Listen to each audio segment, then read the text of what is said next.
Welcome back once again friend हमारे प्यारे से प्लेटफॉर्म पे जिसका नाम है त्रिशांत एकेडमी। और दोस्तों मैं आपका मिश्रा सर आज लेके आया हूँ बहुत ही इंटरेस्टिंग टॉपिक। और दोस्तों ये एक ऐसा टॉपिक है जिसमें बच्चों को अक्सर कंफ्यूजन हो जाती है। दोस्तों आज का टॉपिक है हमारा आइसोटोप्स एंड आइसोबार्स।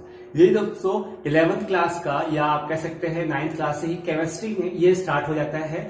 ये होता है कि आइसोटोप्स, आइसोबार, आइसो इलेक्ट्रॉनिक्स और आइसोटोन्स, ये चार ऐसे चीज हैं आइसो करके जो हमें अक्सर कंफ्यूज करते हैं, है ना। और हमें केमिस्ट्री में ये कंफ्यूज करते हैं कि क्या डिफरेंस है, बेसिकली इसमें क्या डिफरेंस है। सब तो सिग्नल लग रहा है आइसो आइसो आइसो, कहीं पे टोप्स है, कहीं पे बार है, कहीं पे ऐसी चीज है, तो क्या आखिरकार क्या डिफरेंस है। तो आज मैं सोचा कि क्यों ना आपके लिए एक ऐसा वीडियो ले आए जिसमें कि मैं सारे कंफ्यूजन, आपके जितने भी ये डाउट है वो सारे डाउट क्लियर हो जाए कि किसमें क्या डिफरेंस होता है, बेसिकली किसमें क्या कॉन्सेप्ट यूज होता है ना। चलिए उसको स्टार्ट करते हैं। और वीडियो स्टार्ट करने से पहले मेरी आपसे एक रिक्वेस्ट है कि प्लीज जितने भी न्यू लर्नर्स हैं इस प्लेटफॉर्म पे जल्दी से जाइए, चैनल को सब्सक्राइब कीजिए, नोटिफिकेशन बेल को प्रेस कीजिए, है ना, तभी तो ताकि आपको नए नए वीडियोस की नोटिफिकेशन सबसे पहले पहुंचेगी, ठीक है। तो चलिए दोस्तों स्टार्ट करते हैं। देखिए दोस्तों सबसे पहले मैं आपको यह बताना चाहता हूं कि जब आप यहां तक पहुंच चुके हैं कि जब आपको आता है, ये समझ में आ रहा है कि ये कुछ ना कुछ इसमें डिफरेंस है, कुछ है, तो उससे पहले आपको ये जरूर पता होगा कि स्ट्रक्चर ऑफ एटम क्या है ना। तो मैं क्विक एक रिवीजन कर रहा हूं क्योंकि वो समझने, मतलब इसको समझने से पहले वो चीज बहुत जरूरी है समझना। क्या वो देखिए, सबसे पहले फ्रेंड्स क्या होता है कि हमारा सेंटर में एक न्यूक्लियस होता है ना। एटम के सेंटर में न्यूक्लियस होता है, ये तो कंफर्म है। और उसके अराउंड उसके रिवॉल्यूशन कौन करते हैं, इलेक्ट्रॉन करते हैं। तो उसके रिवॉल्व कौन कर रहे हैं, इलेक्ट्रॉन कर रहे हैं, एक और एक इलेक्ट्रॉन कर रहे हैं, है ना। ऐसे करके इलेक्ट्रॉन्स रिवॉल्व करते हैं अराउंड द न्यूक्लियस, है ना। और जिस पाथ पे ये न्यूक्लियस राउंड करते हैं उसको क्या कहते हैं, इट्स ऑर्बिट, है ना। ये जे थॉमसन मॉडल ने बताया था, फिनील एंड बोरी ने KLM, जो भी है वो अलग चीज है। मेरा बस कहने का मतलब है कि स्ट्रक्चर को आप देखिए, क्या है, न्यूक्लियस है और यहाँ पे क्या होता है, एक इलेक्ट्रॉन होता है, यहाँ पे भी इलेक्ट्रॉन होता है, कहीं पे भी ये इलेक्ट्रॉन से रिवॉल्व करते हैं इसके अराउंड अराउंड, ठीक है। वो चीज तो बात की बात है। मेरा कहने का मतलब ये है कि न्यूक्लियस अराउंड मूव कर रहे हैं और इलेक्ट्रॉन, और न्यूक्लियस के अंदर हमारा क्या होता है, प्रोटॉन रहते हैं और न्यूट्रॉन रहते हैं। ये चीज क्लियर है, इतनी चीज क्लियर है कि न्यूक्लियस के अंदर प्रोटॉन और न्यूट्रॉन रहते हैं। अब फ्रेंड्स मुद्दा ये आता है कि अब यहां से आप समझिए, हमारा जो एटॉमिक मास होता है, दो चीज हमारी टर्म अभी इस दोनों में यूज होंगी। क्या टर्म यूज होगा, हमारा टर्म यूज होगा atomic mass and atomic number. हमारे दो टर्म यूज होंगी, atomic mass and atomic number. अब दोस्तों आपको देख के ही समझ में आ रहा होगा कि what we are talking about. We are talking about the atomic mass and atomic number, है। Mass means that weight, mass means that weight and number means that only the number. तो एटॉमिक नंबर में we just count the number of neutron और number of protons. Number में number of protons को count किया जाता है, but in the atomic mass we add the number of proton and number of neutron. Means that हम अगर मास की बात करें तो न्यूक्लियस के अंदर जो प्रोटॉन है, जो न्यूट्रॉन है, उसका जो सम होता है, मीन्स दैट यहाँ पे उन दोनों का सम को बताया जाता है और यहाँ पे ओनली ऑन प्रोटॉन को काउंट किया जाता है। अब ठीक है, क्या समझ में आ गया, ये चीज समझ में आ गई क्या होता है, ठीक है। अब बात करते हैं फ्रेंड्स, इसको मैं हटाता हूं और जो हमारा टॉपिक है मैं उस पर आता हूं। देखिए होता क्या है कि आपको तो वर्ड से ही समझ में आ रहा होगा कि यहाँ पे क्या लिखा है, आइसो। अगर इसको ब्रेक करेंगे तो आइसो अलग हो गया, यहाँ पे भी आएगा आइसो। और मैं अभी बाद में आपको फर्दर पढ़ाऊंगा आइसो इलेक्ट्रॉन्स और आइसोटोन्स, वहां पे भी आइसो आइसो। तो what do you mean by the iso? Iso is a Greek word. Iso क्या है, एक ग्रीक वर्ड है और जिसका मतलब होता है सेम, ठीक है। आइसो का मतलब क्या होता है, सेम। मैं यहाँ पे लिख देता हूं, आइसो मीन्स दैट सेम, ठीक है। आइसो का मतलब क्या होता है, सेम होता है। तो अब यहाँ पे आप देख सकते हैं कि इसके आगे क्या लिखा है, BAR, बार, और S, बार्स।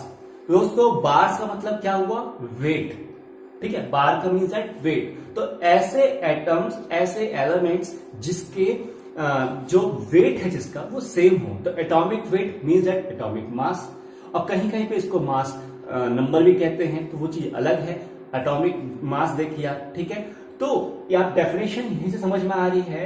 अगर मैं इसको डिस्टिंग्विश करूं, यहां से समझ में आ रही है कि द एटम्स विच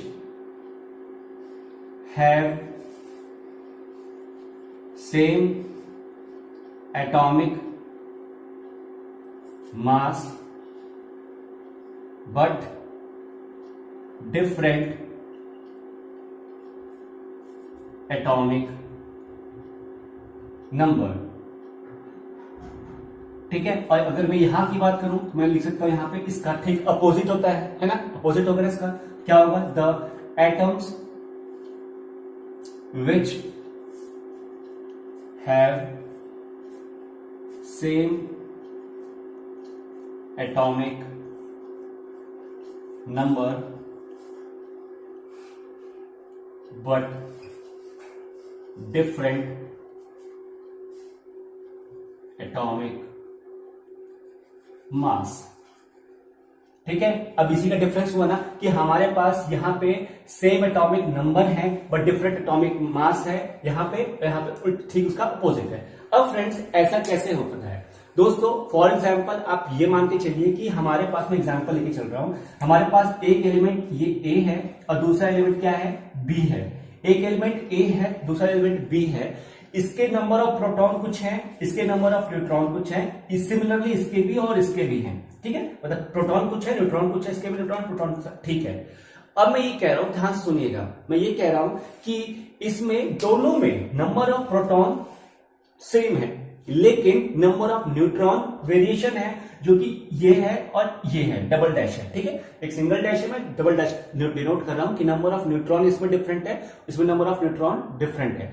लेकिन फ्रेंड्स दोनों का जो एडिशन हो जाता है, मतलब इन दोनों को हम ऐड कर देते हैं, इन दोनों को हम ऐड कर देते हैं, तो क्या होता है? सम बराबर हो जाता है, ठीक है। इन दोनों का सम बराबर हो जाता है, और जब वो बराबर होता है तो वो क्या कहलाता है? एटॉमिक मास, है ना। वो क्या कहता है? Atomic mass. तो इन दोनों का जब सम बराबर हो जाएगा तो एटॉमिक मास कहलाएगा। अब वो क्या हो जाता है दोस्तों? सेम हो जाता है। भले ही ये डिफरेंस है, लेकिन वो सम क्या हो जाता है? बराबर हो जाता है। तो जब वो सम बराबर हो गया तो एटॉमिक मास इनका सेम हो गया, है ना। तो वो क्या बन गया? आइसो बार बन गया, ठीक है। अब वो आइसो बार बन गया। लेकिन फ्रेंड्स हम ये जानते हैं कि नंबर ऑफ न्यूट्रॉन तो वेरी है ना, और नंबर ऑफ न्यूट्रॉन वेरिएशन से क्या होता है? एटॉमिक नंबर चेंज हो जाता है ना। नंबर ऑफ न्यूट्रॉन की वजह से क्या होता है? एटॉमिक नंबर चेंज हो जाता है। कहीं कहीं पे आपको ये भी मेंशन होगा कि number of neutrons is equal to the number of protons, है ना। तो आप ये भी कह सकते हो कि नंबर ऑफ प्रोटॉन्स भी चेंज हो जाते हैं। तो मीन्स दैट आप ये कह सकते हैं उनका सम तो सिमिलर होगा, प्रोटॉन का न्यूट्रॉन का सम सिमिलर होगा, लेकिन जो आप इंडिविजुअल देखें तो हमारा नंबर ऑफ न्यूट्रॉन्स या नंबर ऑफ प्रोटॉन्स डिफरेंट होते हैं। समझ में आया? इसको कहते हैं हम आइसो बार, ठीक है। ये चीज समझ में आई। और इसका ठीक अपोजिट है कि मतलब एटॉमिक मास, ये एटॉमिक नंबर ही हमारा डिफरेंट हो जाएगा तो आइसोटोप्स होगा। ये चीज समझ में आ रही? एग्जांपल में समझ में आया। अब फ्रेंड्स अगर आपका जो मान के चलिए एग्जांपल लेके चलिए कि फिर से हमारे पास क्या है? एक ए है और एक बी है, ठीक है। एक ए है और एक बी है। दोनों एक ऐसे एटम है, मतलब एक ऐसे एटम है जिसके कलर सेम है, अपीयरेंस सेम है, शेप सेम है, सब कुछ सेम है, but they have a different mass.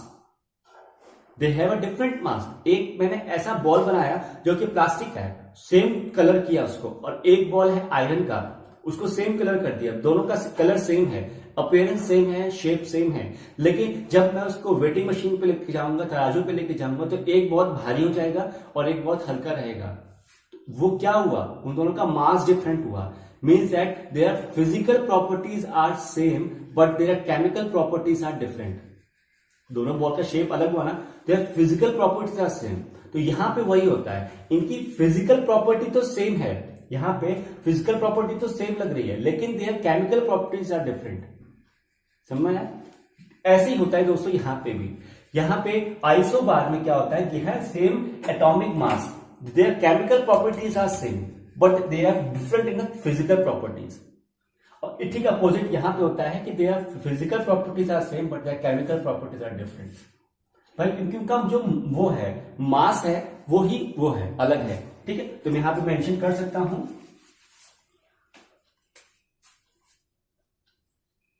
They have same chemical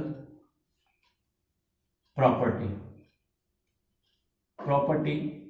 but different physical property. ठीक, और यहां पे आप कर दिए they have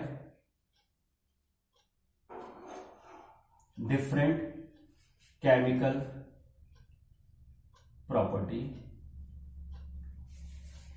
but similar physical property. अब फ्रेंड्स ये चीज आपको समझ में आ गई, किसका केमिकल प्रॉपर्टी सेम रहता है, किसका फिजिकल प्रॉपर्टी सेम रहता है, ये चीज समझ में आ गया आपको। अब मैं आपके सामने एक एग्जांपल लेके आता हूं। ठीक है, एग्जांपल आइसोटोप्स का और आइसोबार का क्या है। ठीक है दोस्तों, आपने देखा होगा आयरन एंड निकल।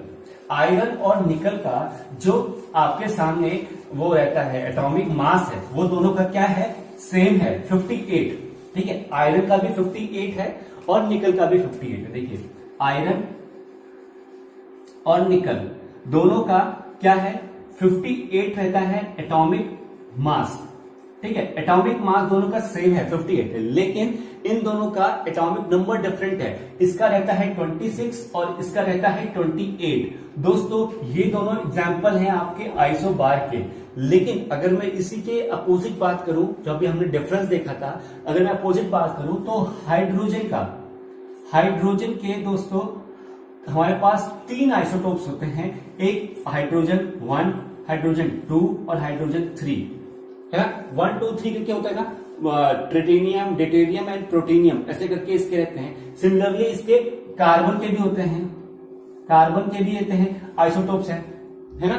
तो दोस्तों इसी तरीके से इसके हम डिफरेंस मतलब एग्जांपल हम बता सकते हैं। लेकिन दोस्तों एक मतलब इंपॉर्टेंट चीज ये है जो कि हम आइसोटोप्स में देखते हैं, इंपॉर्टेंट चीज ये है कि जितने भी